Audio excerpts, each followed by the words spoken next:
बिस्मिल्लाहिर्रहमानिर्रहीम।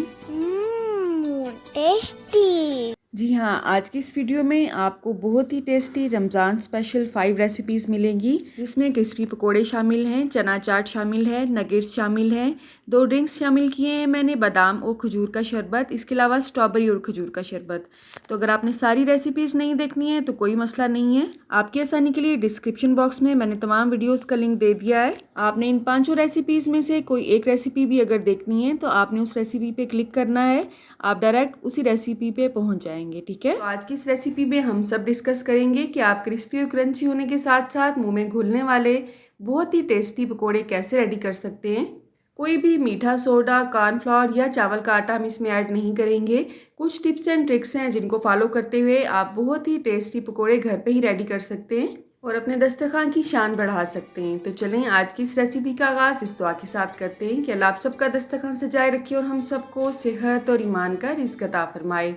तो आज मैं मिक्स वेजिटेबल पकोड़े बना रही हूँ। आपके पास जो सब्ज़ी है वो यूज़ करें, जो नहीं है वो स्किप कर दें, आपने टेंशन नहीं लेनी है। ठीक है, तो 1 गड्डी पालक, आधा गड्डी धनिया और 2 से 3 चम्मच पुदीना को मैंने बारीक बारीक सा अच्छी तरह से धोने के बाद काट लिया है। इन तमाम अज्जा की जो कटिंग है वो आपने गौर से देखनी है, ये बहुत ही ज़रूरी है पकौड़ों को क्रिस्पी बनाने के लिए। तो अच्छी तरह से वॉश करने के बाद इसे हम एक पैन में ऐड कर देंगे। 1 कप तकरीबन प्याज हैं, 2 दरमियाने साइज़ के, और इतनी ही मैंने बंद गोभी ली है, इन्हें भी बारीक बारीक स्लाइसिस में मैंने काटा है, ये भी ऐड करेंगे। इसके अलावा हम इसमें ऐड करेंगे बैंगन। बैंगन अगर आपके पास हैं तो इन्हें डालें, अगर नहीं है तो आप इसे स्किप कर सकते हैं। आप यकीन करिए अगर आप इसे ऐड करेंगे तो ये बहुत ही टेस्टी पकोड़े बनेंगे। अच्छा, आलू के छिलके मैंने रिमूव नहीं किए, बहुत अच्छी तरह से धोने के बाद इस तरह से मैंने उन्हें लंबे लंबे पीसेस में काट के ऊपर नीचे रखा है और इस तरह से पतले पतले से बारीक पीसेस में मैंने काट लिया है। आई होप आपको समझ आ गई होगी। ठीक है, तो आपने देखा इन तमाम की कटिंग हमने एक जैसी की है। ये कटिंग बहुत ज़रूरी है इनको क्रिस्पी बनाने के लिए। अब इसमें हम स्पाइस ऐड करेंगे, उसमें शामिल करेंगे 1.5 टीस्पून नमक। नमक आप अपने हिसाब से कम ज़्यादा कर सकते हैं। इसके अलावा इसमें ऐड करेंगे सुरख मिर्च, मोटी कुटी हुई सुरख मिर्च जिसको दरंगी मिर्च कहा जाता है, वो मैं इसमें 2 चम्मच के हिसाब से ऐड करूँगी।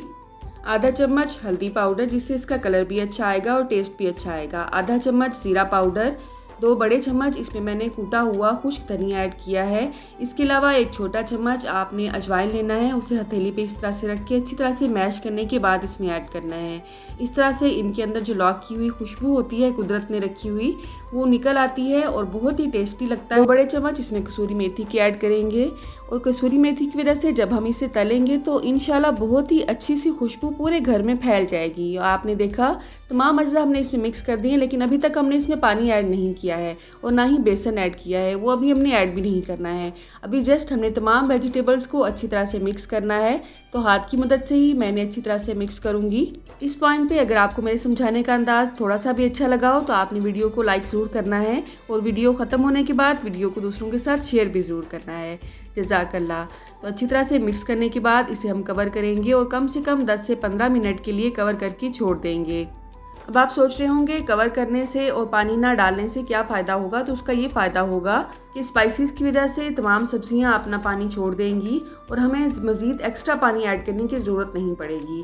तो अब हम इसमें ऐड करेंगे बेसन। बेसन हमेशा आप छान के यूज़ किया करें और कोशिश करें कि फ़्रेश बेसन लें। अगर आप पुराना रखा हुआ बेसन इस्तेमाल करेंगे तो उसमें एक पुरानी सी स्मेल तो आती ही है, लेकिन उसके साथ साथ आपके पकोड़े सख्त भी होते हैं। तो थोड़ा थोड़ा सा करके मैं इसमें बेसन ऐड करूँगी और चम्मच के साथ या हाथ की मदद से आप इसे मिक्स करते जाएं। आप यकीन करें हाथ से जो मिक्सिंग होती है ना इन चीज़ों की, वो चम्मच से नहीं होती है। तो 1 कप मैंने पहले इसमें ऐड किया है, इसी तरह से आधा आधा कप करके मैंने इसमें मज़ीद बेसन ऐड किया था, तो टोटल यहाँ पे 2 कप ऐड किए हैं मैंने बेसन की। ठीक है, अब मिक्सिंग के दौरान आप चाहें अगर आपको ज़रूरत महसूस हो तो आप इसमें थोड़ा सा पानी ऐड कर सकते हैं। मैं इसमें 1 अंडा ऐड करूँगी। अगर आप अंडा किसी सूरत में भी पसंद नहीं करते हैं तो आप इसे स्किप कर सकते हैं, ये बिल्कुल ऑप्शनल है। लेकिन आप यकीन करें इसके ऐड करने से पकोड़े बहुत ही नरम बनते हैं और क्रिस्पी बनते हैं। आपको मीठा सोडा ऐड करने की बिल्कुल भी ज़रूरत नहीं पड़ती है। तमाम अज्जा को मैंने मिक्स कर लिया है। पानी का मैंने इसमें 1 कतरा भी ऐड नहीं किया था क्योंकि सब्जियां ऑलरेडी अपना पानी बहुत ज़्यादा रिलीज़ कर चुकी थी। जस्ट इनकी कमी को पूरा करने के लिए, पानी की कमी को पूरा करने के लिए मैंने इसमें अंडा ऐड किया है। अगर आप अंडे को स्किप करते हैं तो आपने इसमें थोड़ा थोड़ा सा चम्मच चम्मच करके पानी ऐड करना है। एक ही दफ़ा ज़्यादा सारा पानी आपने इसमें ऐड नहीं करना है। आप इसकी कंसिस्टेंसी देख सकते हैं, आपको सिर्फ कोटिंग नज़र आ रही है तमाम सब्जियों पे, बहुत ज़्यादा बेसन आपको नज़र नहीं आ रहा होगा। अब हमने इसे भी कवर करना है, मेरा मतलब है मिक्सिंग के बाद, बेसन मिक्स करने के बाद भी हम इस अमेज़े को 10 मिनट के लिए कवर करेंगे, उसके बाद इसे फ्राई करेंगे। ठीक है, तो अच्छी तरह से हमने यहाँ पे ऑयल को हीट कर लिया है। हमेशा इन चीज़ों को आप सरसों के तेल में हीट किया करें।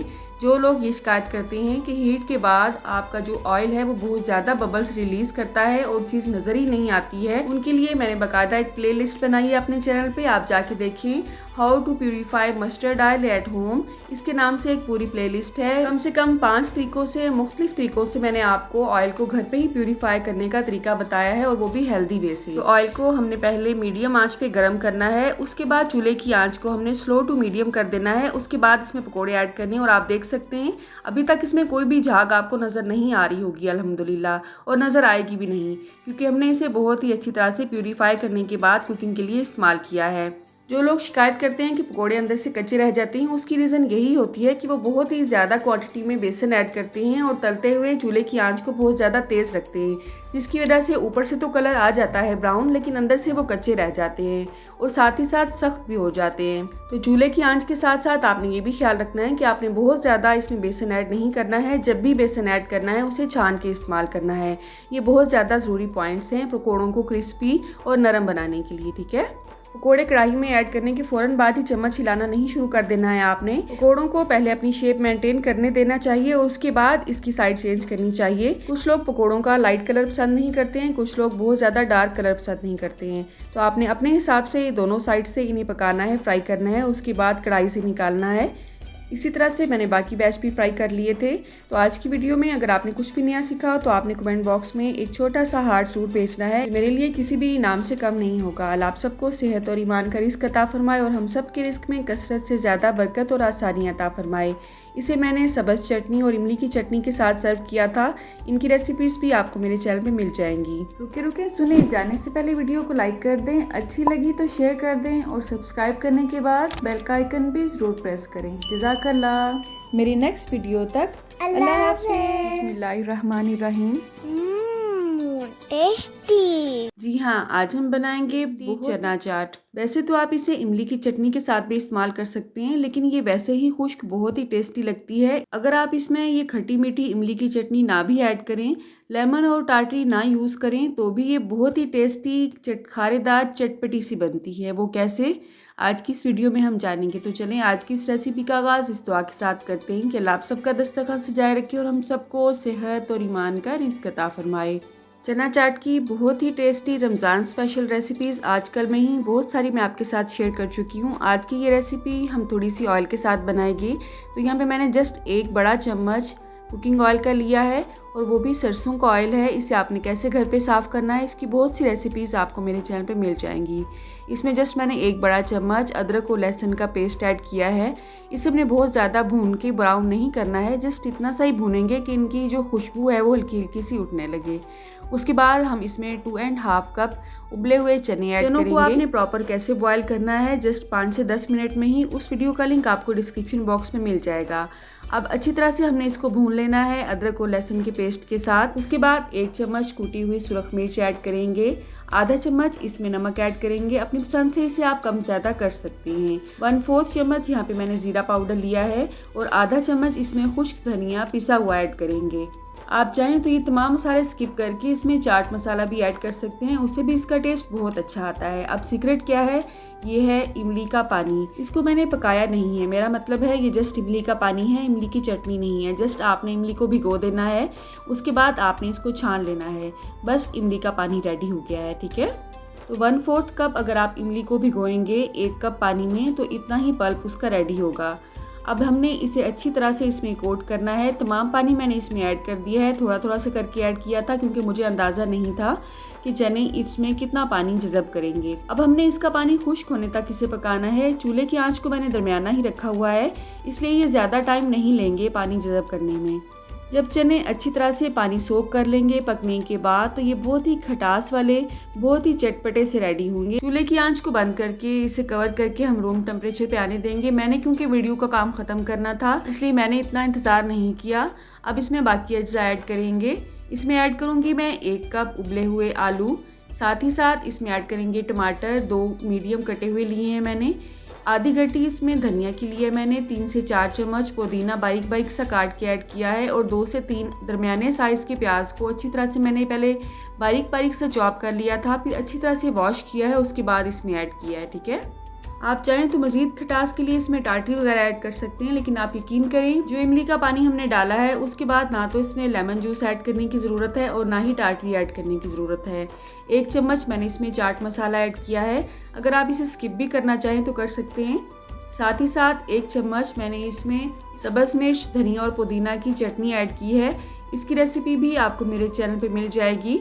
बस तमाम अज्जा को हमने अच्छी तरह से मिक्स करना है और हमारी चना चाट अल्हम्दुलिल्लाह रेडी है। पुदीना अल्हम्दुलिल्लाह घर में ही मैंने गमले में ही उगाया हुआ है और जब भी गार्निश की ज़रूरत पड़ती है ये बहुत काम आता है। आप देखें अल्हम्दुलिल्लाह कितने ही फ्रेश पत्ते हैं इसके। बस गार्निश हम इसको इसके साथ करेंगे। आप चाहें तो इसके साथ इमली की चटनी भी सर्व कर सकते हैं और दही वाली जो पुदीने वाली चटनी होती है वो भी सर्व कर सकते हैं, लेकिन ये उसके बगैर भी बहुत ही टेस्टी लगती है क्योंकि आज हमने इसे ग्रेवी वाला रेडी नहीं किया है बल्कि खुश्क खुश्क ही रेडी किया है। ये वैसे भी बहुत ही चटपटी और बहुत ही लजीज है अल्हम्दुलिल्लाह। आप यकीन करें अगर आपके पास बॉयल चने ऑलरेडी मौजूद हैं तो 10 मिनट भी नहीं लगते हैं ये रेसिपी बनाने में और झटपट आप बहुत ही टेस्टी सी चना चाट रेडी कर सकते हैं। रमज़ान स्पेशल बहुत सी चाट की रेसिपीज आपको मेरे चैनल पे मिल जाएंगी। इसके अलावा खजूर के साथ हमने इमली की चटनी को रेडी किया था, खुबानी के साथ इमली की चटनी को रेडी किया था, आलू बुखारे के साथ इमली की चटनी को रेडी किया था। इन तमाम रेसिपीज़ का लिंक आपको डिस्क्रिप्शन बॉक्स में मिल जाएगा। आप किस सिटी से मेरी वीडियोस को वॉच करते हैं कमेंट बॉक्स में अगर आप मुझे बताएंगे तो मेरे लिए कि नाम से कम नहीं होगा। अल्लाह हम सबको सेहत और ईमान का रिस्क अता फरमाए और हम सब के रिस्क में कसरत से ज़्यादा बरकत और आसानी अता फरमाए। रुके सुने जाने से पहले वीडियो को लाइक कर दें, अच्छी लगी तो शेयर कर दें और सब्सक्राइब करने के बाद बेल का आइकन भी ज़रूर प्रेस करें। जज़ाकल्लाह। मेरी नेक्स्ट वीडियो तक बिस्मिल्लाहिर्रहमानिर्रहीम। जी हाँ, आज हम बनाएंगे बहुत ही टेस्टी चिकन नगेट्स जो कि टेस्ट में इंशाल्लाह किसी भी महंगे ब्रांड से कम नहीं होंगे। थोड़े से चिकन से आप ढेर सारे नगेट्स कैसे बना सकते हैं, इसमें कोई भी वेजिटेबल ऐड नहीं करेंगे। इसकी क्वांटिटी को आपने कैसे इंक्रीज़ करना होता है, अगर आपके पास चॉपर नहीं है तो उसका सलूशन क्या है, ये तमाम पॉइंट्स आज की वीडियो में हम डिस्कस करेंगे। ये नगेट्स ऊपर से बहुत क्रंची होंगे और अंदर से मुकम्मल तौर पे जूसी और पके हुए होंगे। आप एक दफ़ा ये नगेट्स बनाएंगे तो इंशाल्लाह बाज़ार वाले नगेट्स को भूल जाएंगे और बार बार इस रेसिपी को ट्राई करेंगे और इंशाल्लाह वापस आके मेरी वीडियो को शेयर भी करेंगे। तो चलें आज की इस रेसिपी का आगाज़ इस दुआ के साथ करते हैं कि अल्लाह आप सबका दस्तरखान सजाए रखे और हम सबको सेहत और ईमान का रिज़्क़ अता फरमाए। तो यहाँ पे मैंने ब्रेड के पीसेस लिए हैं। अगर आपके पास सैंडविच ब्रेड है तो दी बेस्ट है, लेकिन अगर आपके पास वो नहीं है तो कोई इशू नहीं है। मैं यहाँ पे मिल्की ब्रेड के 4 स्लाइसेस ले रही हूँ। ये बड़े साइज़ की ब्रेड है। इसके साइड्स वाले कॉर्नर को हम रिमूव कर लेंगे और इसके हम ब्रेड क्रम्स बनाएंगे, इसे वेस्ट नहीं करेंगे। तो इसमें मैंने 2 से 3 अदद मज़ीद ब्रेड के पीसेस डाल के अच्छी तरह से इन्हें चॉप कर लिया है। अगर आपके पास चॉपर नहीं है तो आम जो ग्राइंडर मशीन होती है उसमें भी ये ब्रेड क्रम्स बन जाते हैं। ठीक है, एक पाव यहाँ पे मैंने चिकन लिया है। अगर आपके पास चॉपर नहीं है उसका सोल्यूशन भी अभी मैं आपको बताऊँगी। तो ये 4 ब्रेड के पीसेस मैंने इसमें डाले हैं। अब इसकी बाइंडिंग के लिए हमने इसमें अंडा ऐड करना है। अंडे को आप स्किप कर सकते हैं, इसमें ऐसा कोई इशू नहीं है। उसकी बजाय इसमें आप 2 चम्मच कॉर्नफ्लोर ऐड कर सकते हैं। ठीक है, तो मैंने कॉर्नफ्लोर ऐड नहीं किया है, अंडा इस्तेमाल किया है। 1 चम्मच इसमें लहसुन पाउडर ऐड करेंगे, आधा चम्मच इसमें अदरक पाउडर ऐड करेंगे। इसकी बजाय आप इन दोनों चीज़ों का पेस्ट भी ऐड कर सकते हैं। 1 चम्मच यहाँ पे मैंने काली मिर्च ली है मोटी कुटी हुई, आधा चम्मच पेपरिका पाउडर या आम सुर्ख मिर्च भी आप इसमें ऐड कर सकते हैं। 1 चम्मच इसमें मैंने नमक ऐड किया है। 1 चम्मच चिली पेस्ट ऐड करेंगे। 2 चम्मच सोया सॉस। ये आपको जो नज़र आ रहा है स्पून, ये चावलों वाला चम्मच है जिससे हम चावल खाते हैं, ये मेजरिंग स्पून नहीं है। 1 चम्मच इसमें सिरका ऐड करेंगे। मैं इसमें 1 छोटा चम्मच ओरिगैनो पाउडर ले रही हूँ। अगर आपके पास ये नहीं है तो आप इसे स्किप कर सकते हैं। अगर आप इसे ऐड करते हैं तो इसकी बहुत ही अच्छी खुशबू आती है। अब इसे हमने चॉप कर लेना है, जस्ट 1 से 2 मिनट ही लगेंगे, बहुत अच्छे से ये चॉप हो जाते हैं। अब बात करते हैं अगर आपके पास चॉपर नहीं है तो क्या सोल्यूशन है। तो आपने जो कीमा निकालने वाली मशीन होती है उसमें से 2 दफ़ा आपने ये जो चिकन बोनलेस है ये निकाल लेना है, तो बिल्कुल यही टेक्सचर आपका नगेट्स का आएगा इंशाल्लाह। अब जाहिर है कीमा निकालने वाली मशीन भी सबके घरों में नहीं होती है, तो आपने बाज़ार से ये काम करवा लेना है, क्योंकि आम जो बकरे का गोश्त होता है वो भी तो हम बाज़ार से ही करवाते हैं ना उसका कीमा। तो यहाँ पे मैंने ब्रेड क्रम्स लिए हैं, 1 अंडा लिया है, उसमें थोड़ा सा नमक मिक्स किया है और 2 चम्मच इसमें मैंने दूध के ऐड करके अच्छी तरह से इसे बीट कर लिया है। आधा कप मैदा लेंगे, उसमें ऐड करेंगे 1 छोटा चम्मच चिकन पाउडर। ये बहुत ही ज़रूरी चीज़ है, ये आपने ज़रूर मिक्स करनी है। अगर आपके पास नहीं है तो स्किप कर सकते हैं, लेकिन प्रोफेशनल टेस्ट भी नहीं आएगा नगेट्स में। ठीक है, एक बार आप लेके रख लें, बहुत सी रेसिपीज़ में ये काम आता है। ग्रीस के लिए मैंने थोड़ा सा ऑयल लिया है। अब नगेट्स की जो भी आप शेप बनाना चाहते हैं अपनी पसंद से आप बना सकते हैं, गोल, बेज़वी, दरमियान से थोड़ी सी मोटी छोटी, जैसे भी आप बनाना चाहते हैं बना सकते हैं। मैंने इस तरह की शेप रखी है। पहले उसे मैदे में कोट करेंगे, उसके बाद उसे अंडे में कोट करेंगे और उसके बाद ब्रेड क्रम्स में।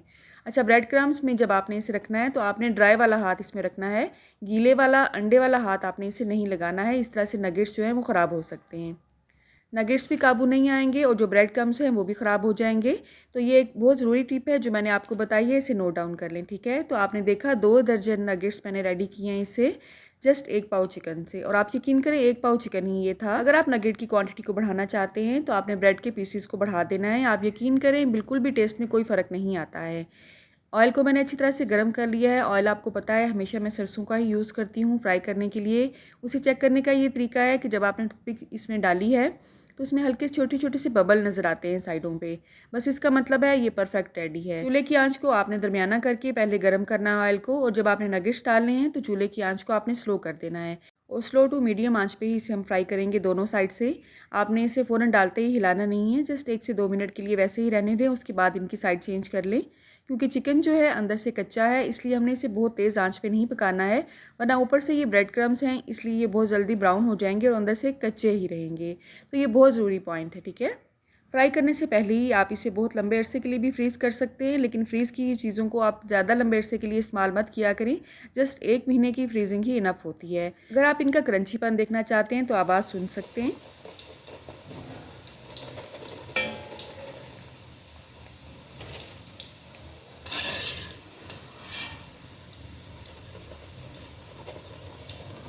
अल्हम्दुलिल्लाह बाज़ार से कई गुना बेहतर ये नगेट्स घर पे ही रेडी किए हैं। इनको मैंने फ़्राइज़ के साथ सर्व किया था, बहुत ही डिफरेंट स्टाइल में मैंने फ़्राइज़ बनाए थे।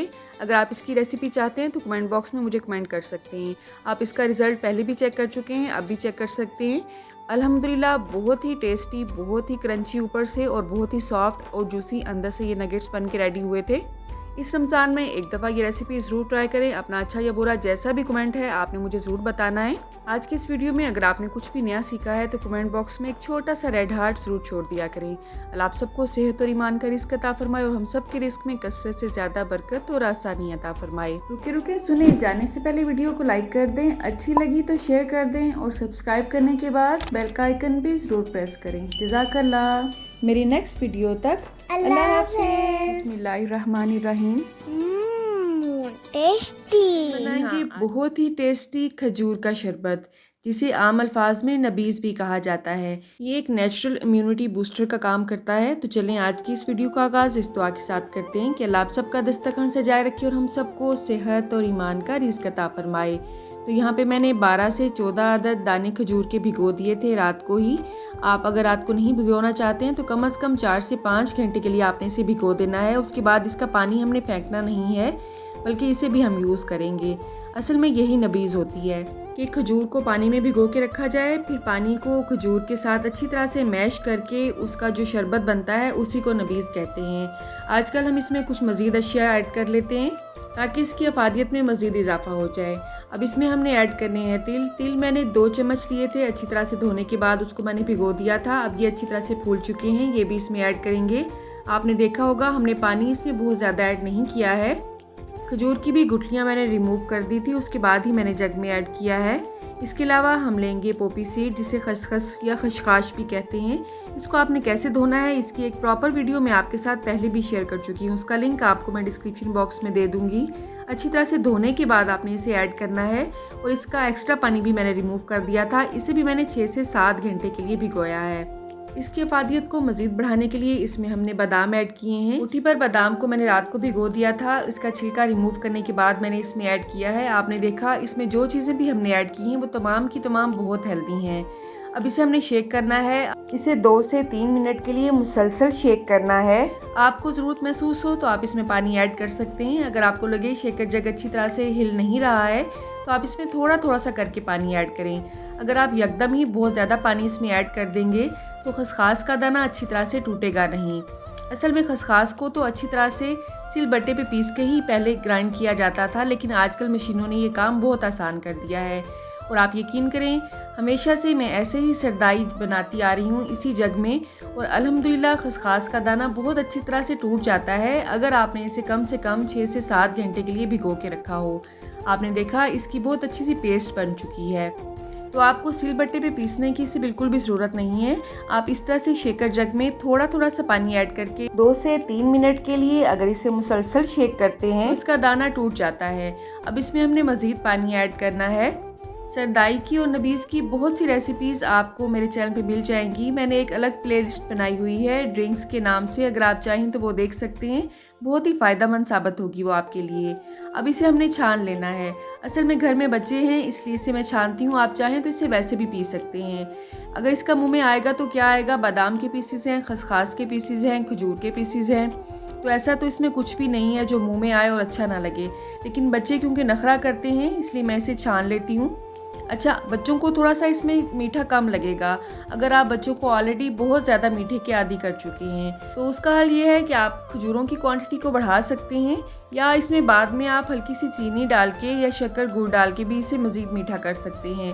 हम इसे ऐसे ही यूज़ करते हैं। घर में मेरा छोटा बेटा है जो थोड़ा सा नखरा करता है, तो उसने जितना भी ये नबीज़ पीना होता है उसके लिए मैं अलग से थोड़ी सी चीनी डाल के इसे दोबारा शेक करती हूँ और वो खुशी खुशी से पी लेता है। अब ये जो मवाद बच चुका है इसे आपने ज़ाया नहीं करना है, आप इसे फ्रीज भी कर सकते हैं, खीर वगैरह में डाल सकते हैं। इसके अलावा ये बहुत अच्छा स्क्रब है आपकी स्किन के लिए। कुछ दिन अगर आप मुसलसल इसे स्क्रब के तौर पे यूज़ करेंगे तो इंशाल्लाह आपकी स्किन जो है वो निखरी निखरी सी हो जाएगी। आपने देखा बहुत ही टेस्टी सा ड्रिंक हमारा रेडी है। आप चाहें तो इसमें बर्फ़ भी ऐड कर सकते हैं। मैं इसे अफ्तार से तकरीबन 1 से 1.5 घंटा पहले रेडी करती हूँ और इसे बना के फ्रिज में रख देती हूँ, इसलिए इसमें बर्फ़ ऐड करने की बिल्कुल भी ज़रूरत महसूस नहीं होती है। और आजकल वैसे भी बहुत ज़्यादा गर्मी है भी नहीं पाकिस्तान में, तो आपकी मर्ज़ी है, आप इसे वैसे पिएँ या इसमें बर्फ़ ऐड करके पिएँ। आप इसमें दूध भी ऐड कर सकते हैं, लेकिन दूध के बगैर ही ये बहुत टेस्टी लगता है अल्हम्दुलिल्लाह। आयरन, कैल्शियम और पोटाशियम से भरपूर ये ड्रिंक अगर आप कुछ दिन मुसलसल पिएंगे तो इंशाल्लाह अपनी सेहत में ज़रूर फ़र्क महसूस करेंगे। विटामिन डी, कैल्शियम और आयरन की कमी जिन लोगों में है, अगर वो कुछ अर्सा मुसलसल इसे इस्तेमाल करेंगे तो इंशाल्लाह मुझे दुआएं देंगे। अल्लाह आप सबको सेहत और ईमान का रिज़्क अता फरमाए और हम सब के रिज़्क में कसरत से ज़्यादा बरकत और आसानी अता फरमाए। मेरी नेक्स्ट वीडियो तक अल्लाह हाफ़िज़। बिस्मिल्लाहिर्रहमानिर्रहीम। टेस्टी। जी हाँ, आज बहुत ही टेस्टी खजूर का शरबत और इसे हम स्ट्रॉबेरी के कम्बिनेशन के साथ बनाएंगे। इसे पीने के क्या क्या फ़वाइद हैं ये भी साथ साथ डिस्कस करेंगे। आजकल अल्हम्दुलिल्लाह रमज़ान चल रहा है तो लाल शरबत तो सबके घरों में बनता है, लेकिन आप यकीन करें वो आपकी सेहत के लिए बिल्कुल भी हेल्दी नहीं होता। अगर आप इस तरह से लाल शरबत बना के रेडी करेंगे तो इंशाल्लाह आपके घर वालों की सेहत भी बरकरार रहेगी और वो इसे बहुत शौक से पियेंगे। तो चलें आज की इस रेसिपी का आगाज़ इस दुआ के साथ करते हैं कि अल्लाह आप सबका दस्तरखान सजाए रखे और हम सबको सेहत और ईमान का रिज़्क अता फरमाए। तो यहाँ पे मैंने खजूरें ली हैं, उन्हें अच्छी तरह से धोने के बाद उनकी गुठली को रिमूव कर दिया है। यहाँ पे आपने जितनी क्वांटिटी में शरबत बनाना है उसी हिसाब से खजूरें लेनी हैं। 1 गिलास के लिए 3 से 5 खजूरें इनफ होती हैं, ठीक है। अब इन खजूरों को हम एक बाउल में शिफ्ट कर लेंगे और इसमें इतना पानी ऐड करेंगे जिसमें ये तमाम खजूरें डिप हो जाएं। खजूर के बहुत से शरबत मैं आपको पहले भी बनाना सिखा चुकी हूँ। इसके अलावा नबीज़ और सरदाई की बहुत सी रेसिपीज़ आपको मेरे चैनल पे मिल जाएंगी जो कि अफ्तार के लिए बेस्ट होती हैं। इन तमाम वीडियो का लिंक मैं आपको डिस्क्रिप्शन बॉक्स में दे दूंगी इंशाल्लाह। अब इसे हमने कम से कम 3 से 4 घंटे के लिए भिगोना है। अगर बहुत ज़्यादा गर्मी है आपके एरिया में तो आपने इसे फ्रिज में रखना है। आजकल क्योंकि हमारे एरिया में मौसम ठीक है तो मैंने इसे काउंटर पे ही छोड़ दिया था और अल्हम्दुलिल्लाह ये खजूरें बहुत नरम हो चुकी हैं। अब हम लेंगे एक शेकर जग।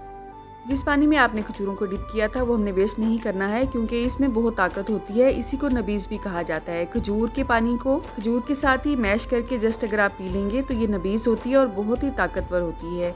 अब मैंने यहाँ पे 1 कटोरी भर स्ट्रॉबेरीज ली हैं। इन्हें आपने अच्छी तरह से वॉश करना है सिरके वाले पानी में, फिर अच्छी तरह उन्हें खुले पानी में खंगालना है और उसके बाद कटिंग के बाद इस तरह से ऐड कर देना है जग में, ठीक है। मैंने इसमें ऑलरेडी खजूर का पानी ऐड किया हुआ है इसलिए मज़ीद पानी ऐड करने की ज़रूरत नहीं है। इसे हमने अच्छी तरह से शेक कर लेना है। शेक करने के बाद इस तरह से ये प्यूरी की फॉर्म में आ जाएगा। आप चाहें तो इसे वैसे भी सर्व कर सकते हैं। मैं इसमें थोड़ा सा मज़ीद पानी ऐड करूँगी क्योंकि मुझे ये बहुत ज़्यादा गाढ़ा अच्छा नहीं लगता है। शरबत हमेशा पतला ही अच्छा लगता है, राइट। अब नेचुरली इसका बहुत ज़्यादा अच्छा कलर नहीं आया है, उसे इन्हांस करने के लिए आपने अच्छी क्वालिटी का फूड कलर लेना है। अगर आप पाउडर कलर लेंगे तो उसमें टेस्ट थोड़ा सा अजीब आता है। अगर आप लिक्विड कलर या जेल कलर लेंगे तो इसे जो जूस का कलर है बहुत ही अच्छा आएगा और इसे देखते ही पीने को दिल करेगा। आपने देखा जस्ट 2 से 3 ड्रॉप्स ही मैंने ऐड किए हैं और ये आइसिंग फूड कलर है मेरे पास, जो कि मैं केक्स वगैरह में यूज़ करती हूँ। और अल्हम्दुलिल्लाह कितना ही नेचुरल, बहुत ही अच्छा कलर स्ट्रॉबेरी का उभर के सामने आया है। इसे अब हम छानेंगे क्योंकि स्ट्रॉबेरी के जो हल्के हल्के से ज़रे होते हैं वो अक्सर लोगों को इरिटेट करते हैं। अगर आप इसे नहीं छानना चाहते हैं तो ये वैसे भी पिया जा सकता है और अल्हम्दुलिल्लाह बहुत ही टेस्टी लगता है पीने में। आप चाहें तो अपने टेस्ट के हिसाब से इसमें काला नमक वगैरह भी ऐड कर सकते हैं, लेकिन अल्हम्दुलिल्लाह इसका टेस्ट वैसे ही बहुत अच्छा है। खजूर और स्ट्रॉबेरी का जो कम्बिनेशन है, खट्टा और मीठा सा, ये बहुत ही टेस्टी लगता है पीने में। तो अब बात करते हैं इसके फ़वाइद की। अगर बात की जाए खजूर की फ़ायद की तो ये खून की कमी को पूरा करती हैं। इसके अलावा हार्ट अटैक से ये बचाती हैं। जिस्मानी ताकत के लिए भरपूर फ़ायदेमंद है। पेट से रिलेटेड जितने भी मसाइल हैं उनका इलाज खजूर में माना जाता है। ये हाई इन फाइबर होती हैं। इसमें विटामिन ए, बी और सी वाफर मिकदार में पाया जाता है। आई साइट के लिए भी ये बहुत मुफीद होती हैं। तो इसे ठंडा करने के लिए मैंने इसमें बर्फ़ ऐड की है। आप चाहें तो अपने हिसाब से कलर इसका एडजस्ट कर सकते हैं, कम या ज़्यादा। आप चाहें तो वैसे भी इसे सर्व कर सकते हैं, ठीक है। अब बात करते हैं स्ट्रॉबेरी के फ़वाइद की। स्ट्रॉबेरी को स्किन के लिए बहुत मुफीद माना जाता है क्योंकि इसमें वाफिर मिकदार में विटामिन सी होता है, तो ये झुर्रियों को ख़त्म करने के लिए बहुत मुफीद मानी जाती है। इसके अलावा ये दिल की सेहत के लिए बहुत अच्छी है। कोलेस्ट्रोल, जो बुरा कोलेस्ट्रोल होता है, उसके लेवल को ये डाउन करती है और हाई बीपी के जो पेशेंट हैं वो भी अगर इसे इस्तेमाल करेंगे तो इंशाल्लाह भरपूर फ़ायदा उठाएंगे इससे। तो अब आप खुद ही बताएं, इफ्तार में जस्ट इसका अगर हम 1 गिलास पी लेते हैं तो इन तमाम फ़वाइद से हम भरपूर फ़ायदा उठा सकते हैं। अगर आपको इस लाल शरबत का आइडिया अच्छा लगा है तो कमेंट बॉक्स में आपने एक छोटा सा लाल हार्ट ज़रूर भेजना है। मेरे लिए एक बहुत बड़ा इनाम होगा। अल्लाह आप सबके रिस्क में कसरत से ज़्यादा बरकत और आसानी अता फरमाए। रुके सुने, जाने से पहले वीडियो को लाइक कर दें, अच्छी लगी तो शेयर कर दें और सब्सक्राइब करने के बाद बेल का आइकन भी ज़रूर प्रेस करें। जज़ाकल्लाह। मेरी नेक्स्ट वीडियो तक अल्लाह हाफ़िज़।